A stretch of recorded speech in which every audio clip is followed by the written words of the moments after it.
दोस्तों, अमावस की रात जो कि बहुत ही ज्यादा डरावनी रात होती है और इस दिन भूत प्रेतों का वास भी होता है। उस दिन रात में अकेला जो कोई भी बाहर निकलता है तो उसके साथ बहुत ही बुरा होता है। दोस्तों, ऐसा ही किस्सा मेरे और मेरे दोस्त लकी के साथ हुआ था। दरअसल ये बात आज से 10 साल पहले की है, जब मैं लखनऊ में जॉब किया करता था। दरअसल लखनऊ में मेरी जॉब लगी थी और वो जॉब मुझे बहुत ही ज़्यादा पसंद आई थी। ये जॉब मेरे दोस्त लकी ने अपनी सिफारिश से लगवाई थी, जिससे मैं बहुत ही ज़्यादा खुश था। लकी मेरा गांव का ही लड़का था और वो मेरा एक पक्का दोस्त था। पहले हम गांव में एक ही साथ रहा करते थे, लेकिन लकी काम के सिलसिले में गांव से बाहर निकल गया था और उसकी जॉब लखनऊ में लग गई थी, जिसके चलते उसने मुझे भी अपने पास बुला लिया था और हम दोनों एक ही साथ रूम में रहा करते थे और एक ही साथ जॉब करते थे। दोस्तों, अब 1 साल तक मैं जॉब कर चुका था और अब मुझे गांव जाने का मन करने लगा था। तो मैंने लक्की से कहा, चल भाई 20 से 25 दिन की छुट्टी ले लेते हैं और उसके बाद हम गांव चले जाते हैं। जब मैंने लक्की से यह बात कही तो उसके बाद उसने भी मेरी बात पर कहा, हाँ भाई सही तो कह रहे हो तुम। फिर उसके बाद हम दोनों ने काम से छुट्टी ले ली और काम से छुट्टी लेने के बाद हम दोनों रात की बस पकड़ने वाले थे कि तभी एकदम से मौसम ने अपना रूप मोड़ लिया और उसके बाद मौसम अब बहुत ही खराब होने लगा था। काले बादलों ने चांद को पूरी तरह से घेर लिया था। फिर हम इसके चलते हम दोनों अपने घर तरफ निकलते हैं। मैंने लक्की से कहा, भाई अभी मौसम बहुत ही खराब है यार, कल सुबह चलते हैं ना। तो लक्की ने कहा, नहीं भाई अभी जाना है तो जाना है। दोस्तों, लकी जो एक बात ठान लेता था फिर वह कभी पीछे नहीं हटता था। खैर, हम घर के लिए रूम से अपनी बस स्टैंड की ओर चल पड़े थे। जब हम बस स्टैंड पर पहुंचे तो हमने देखा कि बस स्टेशन पर अभी कोई भी बस नहीं आई थी और ना ही वहां पर आज हमें लोग दिखाई दे रहे थे। जब मुझे वहां पर कोई भी नहीं दिखाई दिया तो मैंने लक्की से कहा, भाई आज पहली बार मैं देख रहा हूँ कि बस स्टेशन पर कोई भी नहीं है। उसने कहा, हाँ यार ये सब पहली बार हो रहा है, लगता है आज कोई सवारी नहीं आई है या फिर शायद मौसम की वजह से सवारी नहीं आई हो, क्योंकि मौसम भी तो खराब है ना। जब हम बस स्टेशन पर पहुंचे तब तक तो रात हो चुकी थी। लगभग रात के 10:30 बज चुके थे, क्योंकि रास्ते में हम आराम से चलते आ रहे थे, इसलिए लेट पहुंचे थे। अभी हम वहीं पर बस के आने का इंतज़ार ही कर रहे थे कि तभी मैंने लक्की से कहा, भाई लगता है बारिश जोरों शोरों से होने वाली है, क्योंकि बादलों में बिजली की गड़गड़ाहट बढ़ती ही जा रही है। और उस वक्त गर्मियों का महीना चल रहा था, लेकिन पता नहीं क्यों हम दोनों को उस बस स्टेशन पर कुछ अजीब सा लगने लगा था। दोस्तों, उस वक्त दूर दूर तक सन्नाटा पसरा हुआ था, कोई भी हमें नज़र नहीं आ रहा था, जो कि हमें बहुत ही अजीब लग रहा था। अभी हम बस आने का इंतज़ार ही कर रहे थे कि तभी लक्की ने कहा, क्या आज अमावस की रात है? जिस पर मैंने उससे कहा, रुको मैं फ़ोन में देखकर बताता हूँ। और जब मैंने फ़ोन पर देखा तो मुझे पता चला कि आज अमावस की रात है। जब लकी ने मेरे मुंह से ये बात सुनी तो उसके बाद लकी बोला, अब क्या फ़ायदा, अब हम घर भी नहीं जा सकते यार। वैसे भी हम घर वालों ने समझाया था कि अमावस की रात घर से बाहर नहीं निकलना चाहिए, लेकिन हम दोनों आज घर से बाहर भी निकल गए हैं। शायद हमें यहाँ पर आकर कोई गलती तो नहीं कर दी। तब लकी ने मुझसे कहा, अरे भाई तू डर क्यों रहा है, ऐसा कोई भी चीज़ नहीं होती है, समझा, तू डर मत, आज हम घर पहुँच कर ही रहेंगे। और इतना कहने के बाद हम बस के आने का इंतज़ार करने लगे। अभी हम इंतज़ार कर ही रहे थे कि तभी हमें एकदम से सामने की तरफ एक काली साड़ी पहनी एक औरत नज़र आ रही थी और उसने घूंघट भी डाला हुआ था। उस औरत को इतना रात को अकेला देखकर हम दोनों को बहुत ही अजीब लगा। ये औरत यहाँ अकेली क्या कर रही है? अभी हम उस औरत को देख ही रहे थे कि तभी वो औरत हमारे पास आकर बैठ गई।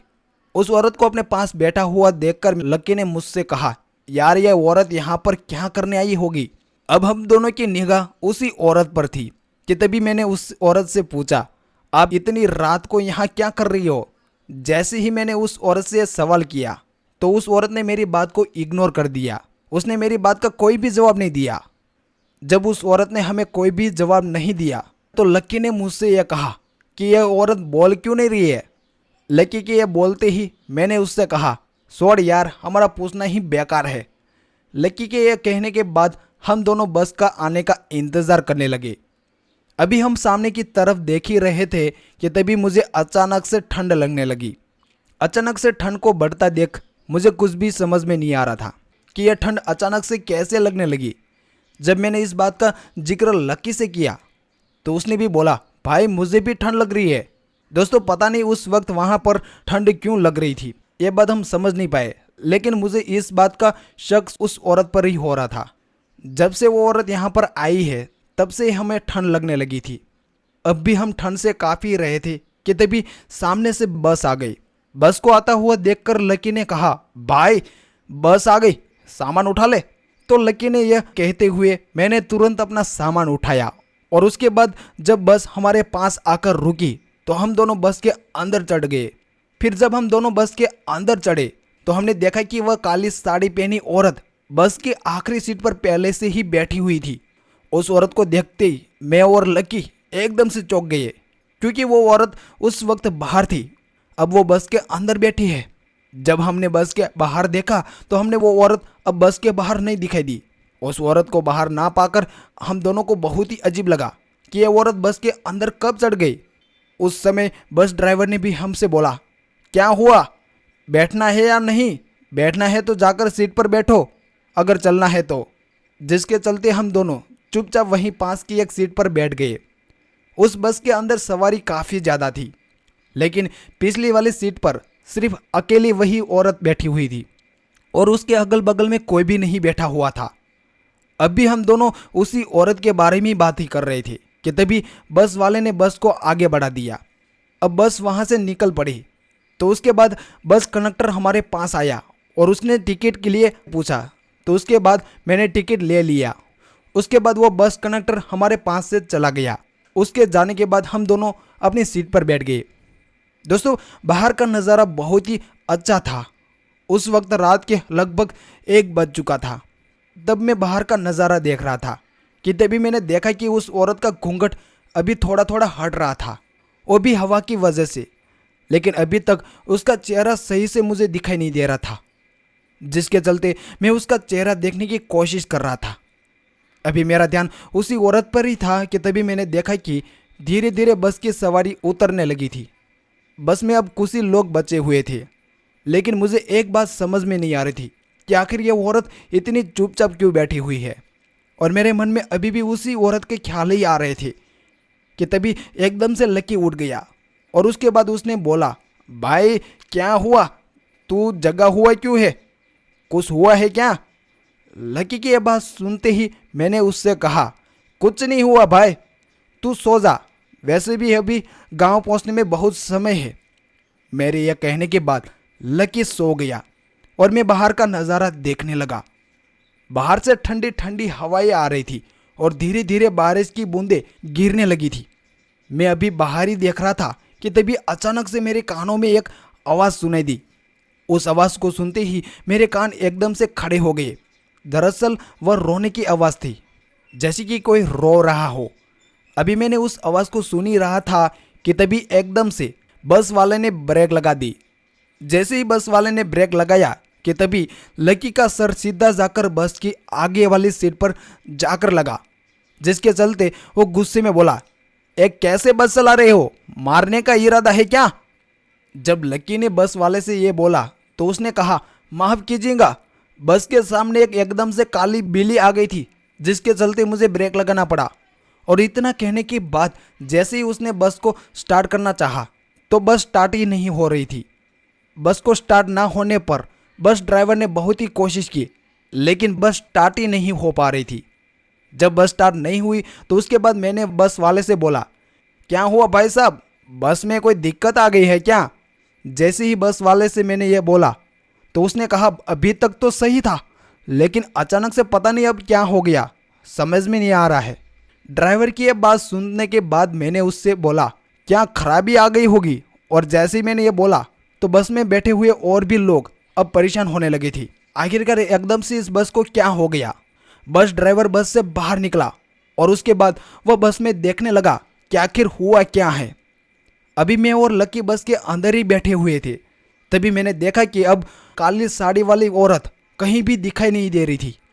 जब वो औरत मुझे बस के अंदर दिखाई नहीं दी तो उसके बाद मैं शौक में आ गया और ये बात मैंने लक्की से बताई। तो उसने कहा, यार ऐसे कैसे हो सकता है। हम दोनों उस वक्त थोड़ा डर गए थे, लेकिन वो बात हम वहाँ किसी को भी नहीं बताई थी, क्योंकि हमें लग रहा था कि लोग हमारी बात का मजाक समझेंगे। इसलिए हम दोनों चुपचाप अपनी सीट पर बैठ गए। अभी हम उस सीट पर बैठे हुए थे कि तभी लक्की ने कहा, भाई मैं थोड़ा बाहर होकर आता हूँ और देख कर आता हूँ कि बस वाला क्या कर रहा है।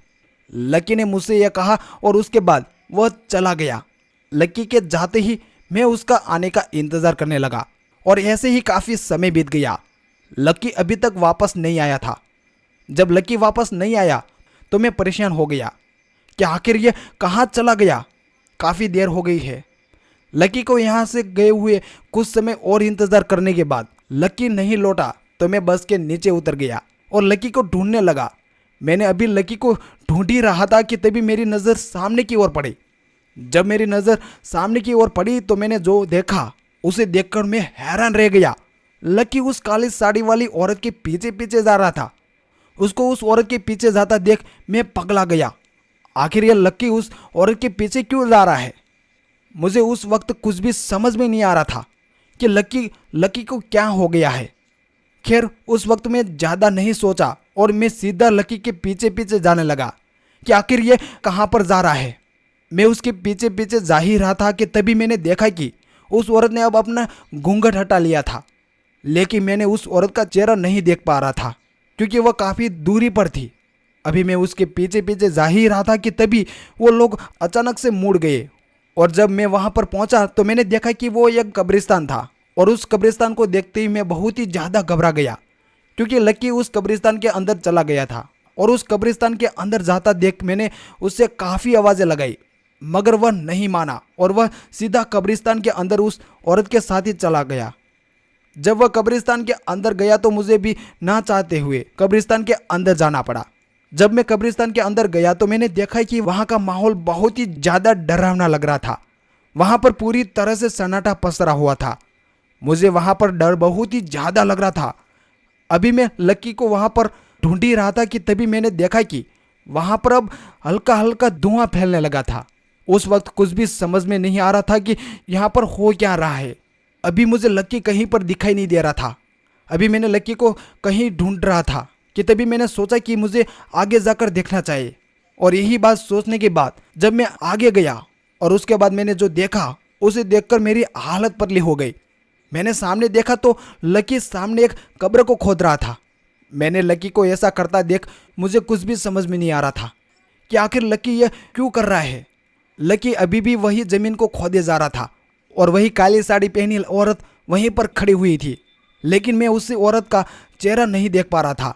दोस्तों अभी भी मैं उस औरत को ही देखने की कोशिश कर रहा था कि तभी उस औरत ने लक्की से कहा, जल्दी करो। मैं उस औरत की बात साफ साफ सुन पा रहा था, लेकिन जब इसी के साथ मैं लक्की के पास जाने की सोची कि तभी लक्की ने जमीन से कुछ निकाला और उसके बाद उसे लेकर वहां से जाने लगा। लक्की को कुछ ले जाते देखकर मैंने जोर से चिल्लाया, लक्की तुम कहाँ पर जा रहे हो। मैं लक्की को काफ़ी आवाज़ लगा रहा था, लेकिन वह मेरी आवाज़ सुन नहीं पा रहा था। जब उसने मेरी आवाज़ नहीं सुनी तो मैंने उसके पीछे जाने के लिए अपना कदम बढ़ाया। जैसे मैं अपना कदम आगे बढ़ाना चाहा तो मेरे पैर उसी वक्त जम गए और मेरे सामने देखते ही देखते लक्की मेरी आंखों से गायब हो गया। जब लक्की मेरी आंखों के सामने ही गायब हो गया तो मैं बहुत ही ज़्यादा घबरा गया, क्योंकि एक तो मेरे पैर जम गए थे और ऊपर से लक्की भी गायब हो गया था। उस वक्त मैं अब भगवान को याद करने लगा था, क्योंकि एक वही थे जो मुझे इस सब चीज़ों से बचा सकते हैं। मैं अभी भी भगवान का नाम ही ले रहा था कि तभी एकदम से मेरे पैर नॉर्मल हो गए। जैसे ही मेरे पैर नॉर्मल हो गए तब जाकर मेरी जान में जान आई। अब मैं समझ गया था कि वह औरत कोई इंसान नहीं बल्कि एक साया है। मुझे कैसे भी करके लक्की को बचाना होगा। यही बस सोचने के बाद मैं सीधा लक्की को ढूंढने के लिए निकल पड़ा। लक्की को ढूंढते हुए जब मैंने एक नदी के किनारे पहुंचा तो मैंने देखा कि लक्की वहीं पर था और उसके हाथ में एक छोटी सी मटकी भी थी और वह उससे खोल रहा था। अभी मैं उसी को ही देख रहा था कि तभी उसने उस मटकी को उस नहर में डाल दिया और जैसे ही उसने उस मटकी को नहर में डाला कि तभी मैंने उससे जोर से बोला, लक्की। और जैसे ही मैंने उसका नाम लिया तभी लक्की होश में आ गया और उसके बाद उसने जब उस औरत का चेहरा देखा तो उसकी आंखें फटी की फटी रह गई, लेकिन अचानक से वो औरत एक सीख के साथ वहाँ से गायब हो गई। और उस औरत को गायब होता देख मैं सीधा लकी के पास गया और उसके बाद मैंने उससे बोला, भाई भाई तू ठीक तो है ना? चल पहले तो हम यहाँ से निकलते हैं, यहाँ पर रुकना हमारे लिए बिल्कुल भी ठीक नहीं है। यह सब बोलने के बाद हम और लकी वहाँ से निकल पड़े। हम दोनों बहुत ही तेज कदमों के साथ उस कब्रिस्तान से बाहर आ गए। फिर हम काफ़ी तेज चलने के बाद हमारी बस के पास पहुँच गए। जब हम बस के अंदर जाकर बैठे तब जाकर हमारी जान में जान आई और तब तक बस भी ठीक हो गई थी। दोस्तों, हम उस औरत के बारे में बहुत पता करने की कोशिश तो की, लेकिन हमें उस औरत के बारे में कुछ भी पता नहीं चला। लेकिन हम इतना तो समझ गए थे कि अमावस की रात को हमें कभी भी बाहर नहीं निकलना चाहिए। तो दोस्तों, इस कहानी में बस इतना ही। आपको यह कहानी कैसी लगी जरा कमेंट करके जरूर बताइएगा।